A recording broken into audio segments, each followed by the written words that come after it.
మనకి అదే పూజ ఐసం పూజ చేయాలి కదా అంటున్నాను. అది తీసుకోడమ్మా. నువ్వు చదువుతున్నా? నువ్వు చదువుతావు అంటున్నాను. నాకు వస్తే బ్రహ్మాన్ని నేనే చదువుతాను. లక్ష్మి కథ అసలు అర్థమైందా? అర్థం అవ్వలేదు. వెంకటేష్ అన్ని క్లారిటీగా చదివాను. క్లారిటీగా చదివిన కథ అర్థం అవ్వలేదు. చదవడం క్లారిటీగా ఉంది కానీ అన్నవారు సత్యనారాయణ కథ మాత్రం చాలా బాగా నాకు అర్థమైంది.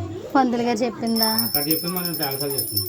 శంకరాయ శంకరాయ శంకరాయ మంగళం, శంకరీ మనోహరాయ శాశ్వతాయ మంగళం, గురురాయ మంగళం, దత్తాత్రేయ మంగళం, గణానాయ మంగళం, సదానాయ మంగళం, రాజరామ మంగళం, రామకృష్ణ మంగళం, శ్రీనివాస మంగళం, శివబాల మంగళం, అయ్యప్ప మంగళం, మణికంఠ మంగళం, మణికంఠ మంగళం, అయ్యప్ప మంగళం, పిల్లాల వీరులకు వీరమణి కంఠులకు, పిల్లాల వీరులకు వీరమణి కంఠులకు, రాజాది రాజులకు రాజా కుమారులకు, నిత్య బ్రహ్మచారినికి నిర్వస్త్రధారినికి, జయ మంగళం నిత్య శుభమంగళం, జయ మంగళం నిత్య శుభమంగళం, జయ మంగళం నిత్య శుభమంగళం.